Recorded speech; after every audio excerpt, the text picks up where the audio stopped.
What happens when 18 years of loyalty gets repaid with a handshake and a cardboard box? Today, I'm going to tell you about Joseph Brown, a man who discovered that sometimes the biggest mistake your enemies can make is underestimating you. This is a story about corporate betrayal, sweet revenge, and how one man's dismissal became an entire industry's wake-up call. We're restructuring the entire department. Rebecca Martinez sat across from me in the sterile conference room, her voice as cold as the marble table between us. Her perfectly manicured nails drummed against her tablet as she delivered what she probably thought was just another routine termination. Your position is being eliminated, effective immediately. My name is Joseph Brown. I'm 49 years old, and I've spent the last 18 years building something I thought would last forever. I was the regional operations manager for Delta Tech Industries, a mid-sized logistics company based in Phoenix, Arizona. My business card said Regional Operations Manager, but what I really was the guy who made impossible things happen. For nearly 2 decades, I'd been the bridge between our warehouse operations and our biggest clients. I knew every loading dock supervisor by name, every driver's preferred route, and every client's quirks. When FedEx needed emergency weekend deliveries, they called me. When Amazon's Phoenix hub had capacity issues, I solved it. When smaller companies needed logistics support that the big players wouldn't touch, I made it work. I'd built relationships that went beyond contracts. These weren't just professional connections. They were partnerships forged through crisis management, late-night phone calls, and 18 years of never letting anyone down. The new structure will be more efficient, Rebecca continued, sliding a document across the table. We're implementing automated systems and consolidating regional management. I glanced at the severance package. 2 weeks' pay for 18 years of service, the corporate equivalent of a pat on the head and a push toward the door. Rebecca Martinez had arrived 6 months ago after Delta Tech was acquired by Synergy Global Solutions. She came with an MBA from Northwestern and a reputation for operational optimization. Corporate speak for cutting costs by cutting people.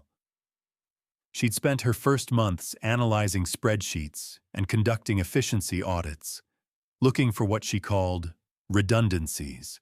I knew exactly what she saw when she looked at me. An expensive, old-school manager who relied on relationships instead of algorithms. Someone who represented everything wrong with the old way of doing business. Is there a transition period? I asked, keeping my voice steady. That won't be necessary, she replied crisply. We've already begun implementing the new automated dispatch system. Your personal approach to client management won't be needed. I stood up, extended my hand, and said simply, I understand. Thank you for the clarity. Her confident smile faltered slightly. She'd expected arguments, maybe even pleading. Instead, she got a professional handshake and a calm exit. What Rebecca didn't know, what she never bothered to learn, was that my personal approach was the reason Delta Tech had a 97% client retention rate in an industry where 40% turnover was considered normal. That afternoon, I cleaned out my desk while Rebecca watched from her corner office. I took my time, carefully packing 18 years of memories into a cardboard box. Photos from client appreciation dinners, awards for exceeding performance targets, a coffee mug from our biggest client that read, "Thanks for always coming through." On my way out, I stopped by Mike Chen's office. Mike was our CFO and had been with the company almost as long as I had. His expression told me everything I needed to know. This isn't just about cutting costs, is it? I asked quietly. Mike glanced toward Rebecca's office, then back at me. She's got big plans for restructuring client relationships. thinks your way of doing things is inefficient. I nodded. Take care of yourself, Mike. In the parking lot, I didn't slam doors or peel out. I just placed the box in my trunk, adjusted my rearview mirror, and drove away. But as I pulled out of that parking lot, I carried something Rebecca had just handed to the competition. 18 years of client relationships that she'd dismissed as inefficient. Let me tell you how I built those relationships. When I started at Delta Tech in 2006, we were a small regional player handling maybe $15 million in annual logistics. Phoenix was growing fast, and companies needed reliable partners who could adapt quickly to changing needs. I wasn't just managing warehouses. I was solving problems. My father had run a small trucking company in Tucson. Before I was 20, I understood that logistics wasn't about moving boxes from point A to point B. It was about understanding that behind every shipment was someone's livelihood, someone's deadline, someone's promise to their own customers. The owner of Delta Tech, Patricia Hendricks, recognized what I brought to the table. You don't just manage operations, she told me during my first performance review. You build bridges. She gave me the freedom to develop my own approach. I hired smart people and taught them what Patricia taught me. In logistics, trust is everything. When a client calls at 11 p.m. with an emergency, you don't check your contract. You check your calendar and figure out how to make it work. By 2020, my region was handling $89 million in annual volume. My personal portfolio of major clients represented over $23 million of that. I'd built those relationships through thousands of crisis calls, countless late nights, and 18 years of never saying, "That's not possible." When Patricia sold to Synergy Global Solutions last year, I was concerned but not panicked. Acquisitions happen. Good companies adapt. The first warning signs came when they started replacing the leadership team. New CEO from outside the industry. New VP of operations who'd never worked a warehouse floor. Then Rebecca, with her PowerPoint presentations about leveraging technology to optimize human resources. Small changes came first. Expense account approvals required multiple signatures. My monthly client dinner budget got cut in half. Client visit approvals needed Rebecca's sign-off, and she always had questions about ROI metrics for relationship-building activities. We're just streamlining processes, Rebecca explained during one of our early meetings. Nothing personal, but it became personal when she started scheduling calls with my key clients without including me. When she questioned delivery arrangements I'd negotiated years ago that had kept clients loyal through industry-wide disruptions. When she announced that all client communications would now go through her centralized management system. Mike tried to warn me during a quarterly review. They're looking at restructuring the entire regional management model, he said quietly, particularly the legacy arrangements. I was the biggest legacy arrangement left. The week before my termination, I spotted Rebecca having lunch with Jennifer Kim, one of my junior managers. They were deep in conversation, leaning close, speaking intensely. When they noticed me walk into the restaurant, Jennifer looked down at her plate while Rebecca waved casually, as if running into me was a delightful coincidence. Later, when I asked Jennifer about the lunch, she mumbled something about strategic planning discussions and avoided eye contact. That's when I knew. Not the specifics, but the direction. The evening after my termination, I sat in my home office looking at 18 years of performance reports. Consistent growth, industry-leading retention rates, client satisfaction scores that made other regions look like amateur hour. 18 years of building Delta Tech's reputation, one successful delivery at a time. My phone buzzed. A text from Carlos Mendez, operations director at Southwest Manufacturing, our largest client. Heard about changes at Delta Tech. Everything okay? Call me. Carlos and I had worked together for 14 years. I'd helped him through 2 facility relocations, a major equipment upgrade, and countless last-minute shipment crises. We'd gone from business associates to genuine friends. I poured myself a whiskey and called him. "Joseph," he answered immediately. "What the hell is going on?" "I got a call from someone named Rebecca saying she's taking over our account."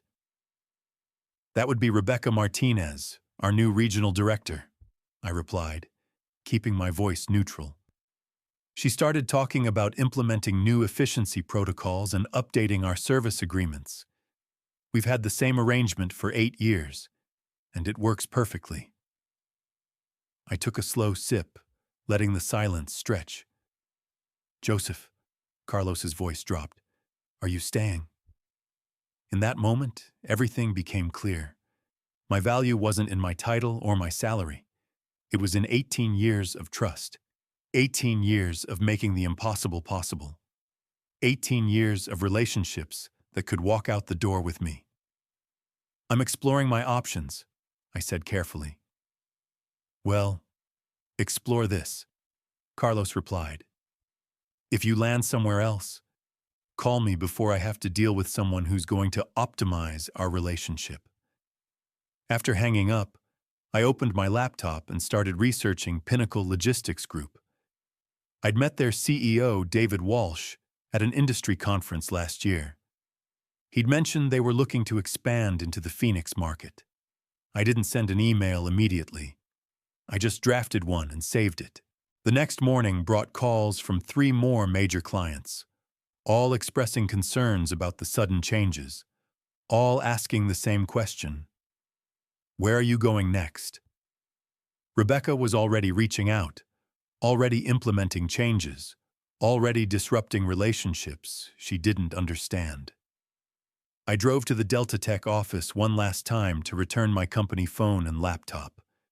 As I walked through the warehouse, drivers I'd worked with for years stopped to shake my hand.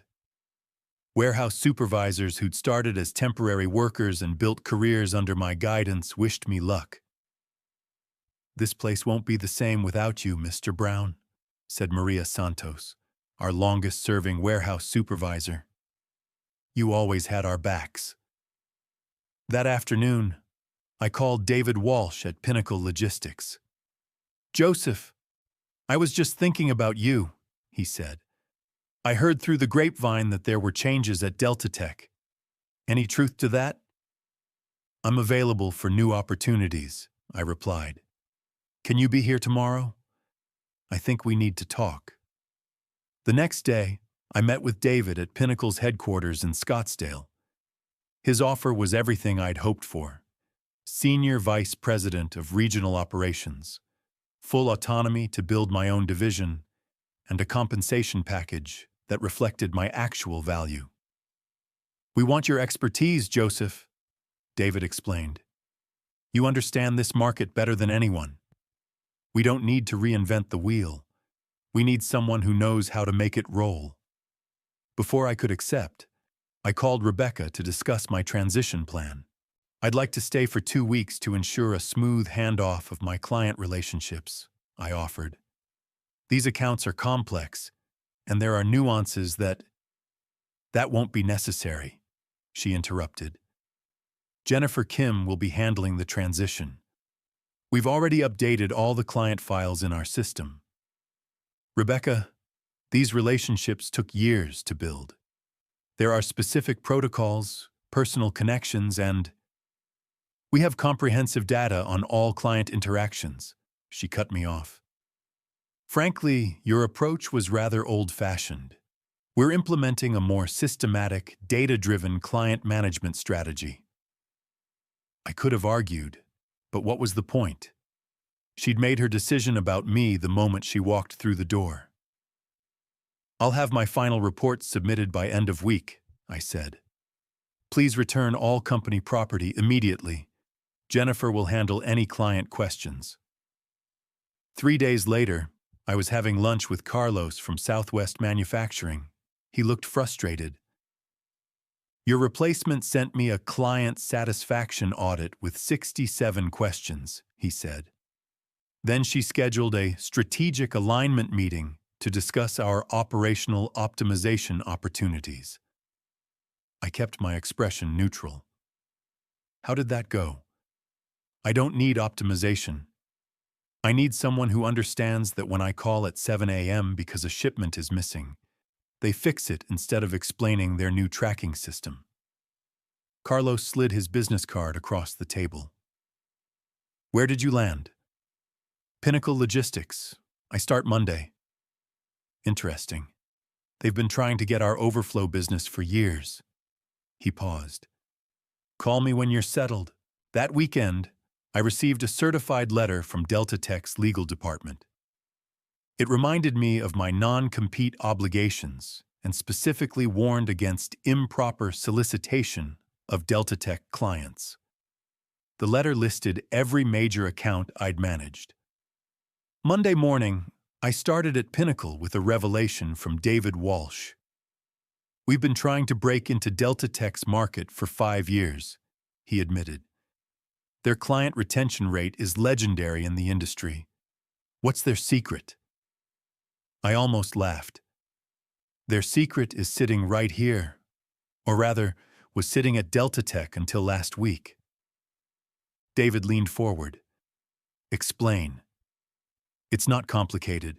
When Southwest Manufacturing calls at midnight because their overnight delivery got delayed, someone needs to answer the phone and fix it.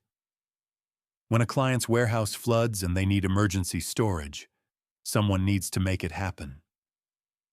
When a small company needs logistics support that the big players won't touch, someone needs to figure it out. And Rebecca doesn't understand that? Rebecca sees relationships as inefficient.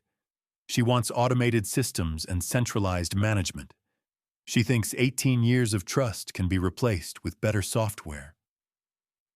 Before David could respond, my phone rang. It was Carlos.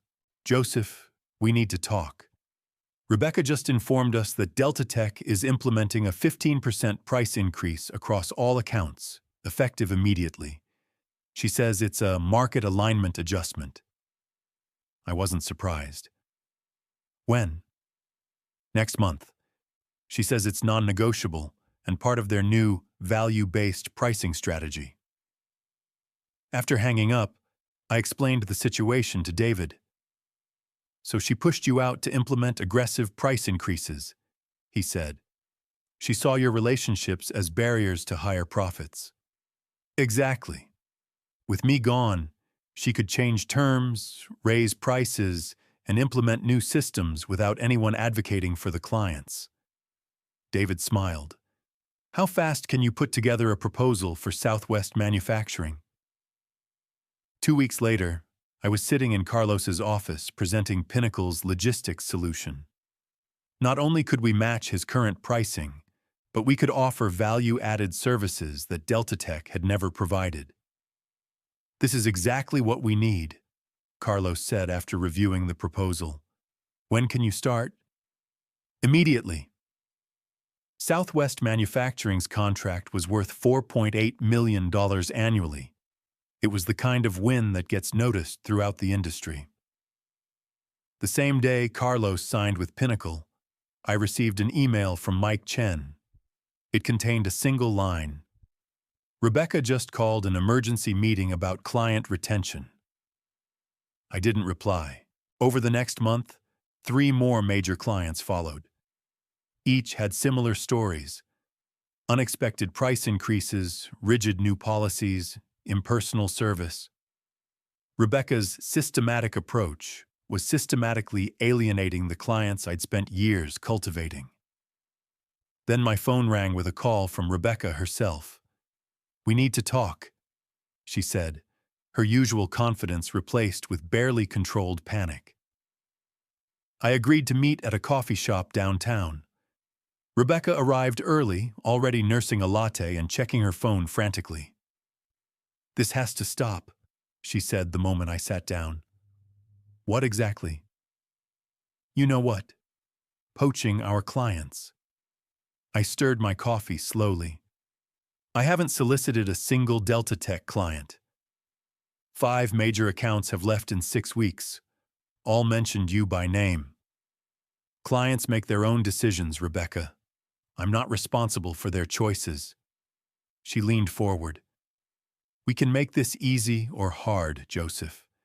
Easy means you back off, and we don't pursue legal action. Hard means what? My non-compete prevents me from working for a direct competitor for 12 months. Pinnacle handles different service categories. Your legal team should have been more specific. Her eyes narrowed. You're exploiting a technicality. I'm following the exact terms of an agreement your lawyers drafted. She tried a different approach. The board is asking questions about revenue projections, about client retention rates. What do you want? A consulting arrangement? A finder's fee to leave certain accounts alone? I almost laughed. She still didn't understand. I'm not interested in arrangements, I said, standing up. I'm interested in doing my job well. Everything else takes care of itself. That afternoon, I got a call from Patricia Hendricks, Delta Tech's former owner. Joseph, I've been hearing things, she said. Is it true what they're saying about Rebecca? What are they saying? That she's hemorrhaging clients, that she pushed out the one person who understood the relationships that built this company. I didn't confirm or deny anything.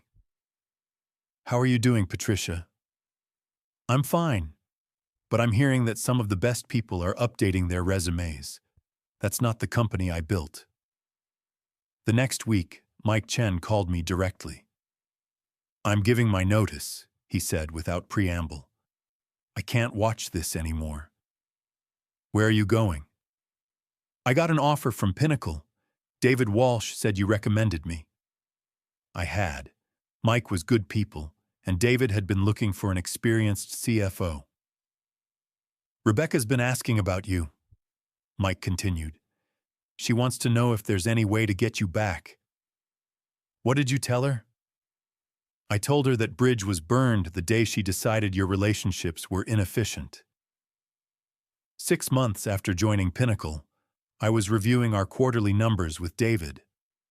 My division had generated $18.3 million in new business, with projections to hit $25 million by year-end.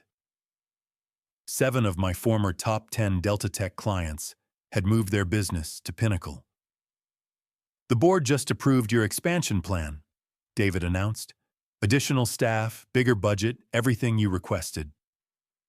That afternoon, I received a text from Mike.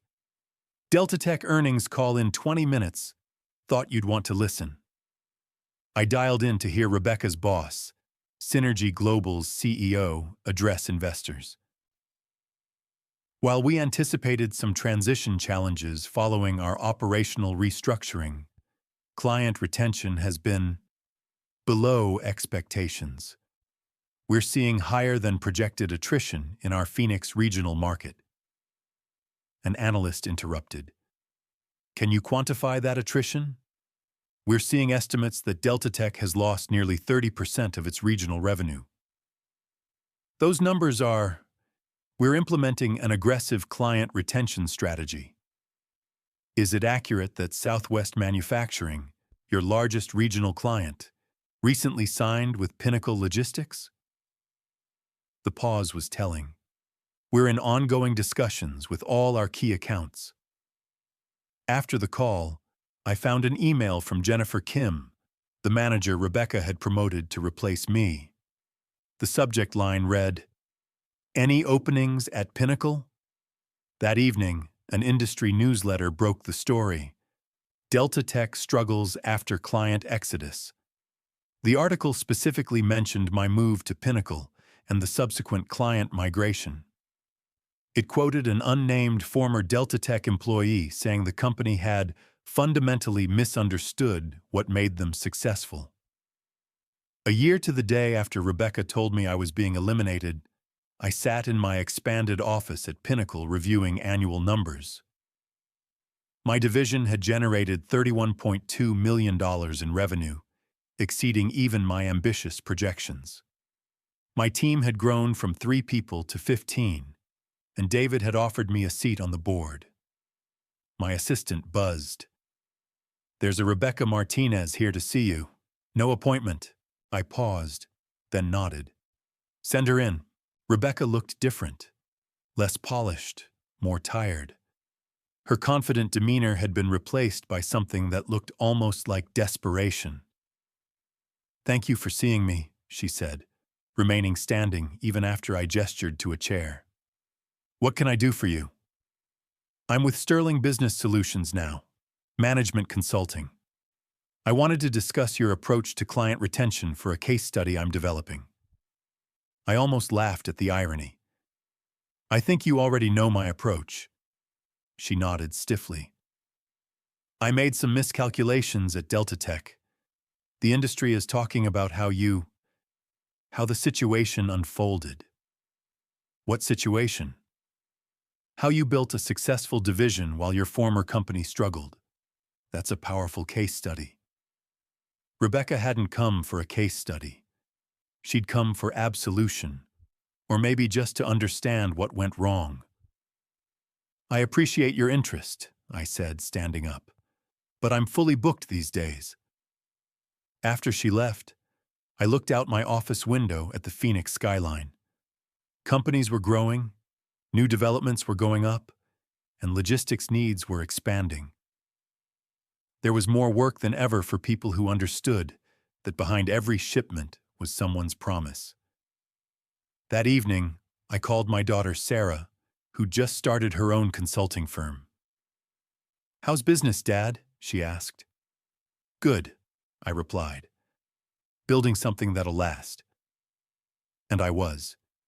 Not just with trucks and warehouses this time, but with the same principles that had guided my entire career.